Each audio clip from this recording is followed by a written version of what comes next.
అందరు నమస్కారం అండి. ఈ ఈ ఫిలింలో నేను అవుతారండి. ఈ ఫిలింలో నేను లవ్ గురు అనే ఒక క్యారెక్టర్ చేశాను. ఫుల్ లెంత్ క్యారెక్టర్ నేను కూడా చేసింది. కలర్ ఫోటో, ఈ అంబాజీపేట్ వీటిలతో పోల్చుకుంటే ఈ ఫిలిం ఇంకా కంప్లీట్ డిఫరెంట్గా ఉంటుంది సుహాస్ అన్న స్టైల్కి.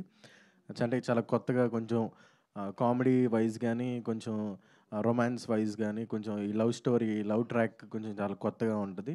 అండ్ ఈ ఛాన్స్ ఇచ్చిన రామన్నకి చాలా థ్యాంక్స్. మీరందరూ కూడా టీజర్ ఎంజాయ్ చేశారనుకుంటా. ఇంకా ఈ ట్రైలర్స్, సాంగ్స్ ఇవి కూడా వస్తాయి. వీటికి కూడా మంచి రెస్పాన్స్ వస్తుందని చెప్పి నేను నమ్ముతున్నాను. Thank you.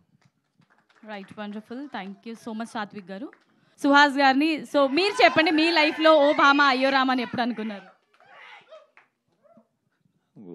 అయ్యో రామని ఎప్పుడు బాధపడలేదండి. ఎందుకంటే అదే మా వైఫ్ చాలా సపోర్టివ్ నాకు. స్ట్రగ్లింగ్ అప్పుడు కూడా అమ్మాయి జాబ్ చేస్తా నాకు డబ్బులు పంపించేది కాబట్టే ఉన్నాను. సో అయ్యో రామని ఎప్పుడు అనుకోలే. అండ్ రామన్నకు కూడా టైటిల్ అంటే లవ్ స్టోరీ కాబట్టి అలా పెట్టాడు, కానీ ఆయనకు కూడా వదిన మంచి సపోర్ట్. మాలో చాలా మందికి వైఫ్స్ సపోర్ట్ లేకపోతే మేము ఎప్పుడో ఎగిరిపోయేవాళ్ళం. ఓకే, సో సినిమా గురించి ఫ్యూ వర్డ్స్. నేను మాట్లాడినప్పుడే రామన్న వాళ్ళ అబ్బాయి ఏడుస్తుంది. చెప్తానే ఉన్నాను దాని నుంచి, ఏమన్నా సపోర్ట్ చేయకపోతే డబ్బింగ్ చెప్పను లాస్ట్లో అని.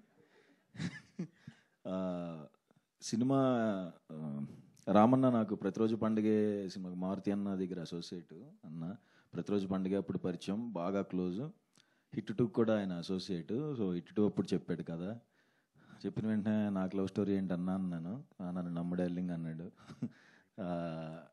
చేస్తున్నప్పుడు కూడా చాలా సిగ్గుపడుతూ చేశాను సినిమా. అలవాట్లేని జోన్ అది. టీజర్ కూడా అందుకే ఏంటో కొంచెం భయం వేసింది నాకు. బట్ నేను సాంగ్స్ కోసం వెయిట్ చేస్తున్నానండి. రతన్ గారు ఫెంటాస్టిక్ సాంగ్స్ ఇచ్చారు, చాలా ఎంజాయ్ చేశాను. భయంకరంగా కనెక్ట్ అవుతారు సాంగ్స్కి, అందుకనే సాంగ్స్ ఎప్పుడు రిలీజ్ అని అడుగుతున్నాను. సో అండ్ ప్రొడ్యూసర్ హరీష్ గారికి థ్యాంక్స్. చాలా మంచిగా ఎక్కడా కాంప్రమైజ్ అవ్వకుండా మంచి బడ్జెట్ పెట్టారు. And Brahmakadli sir thank you so much.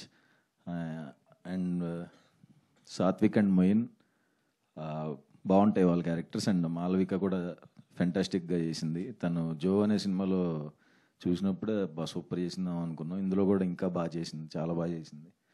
And అంతే, థ్యాంక్ యూ.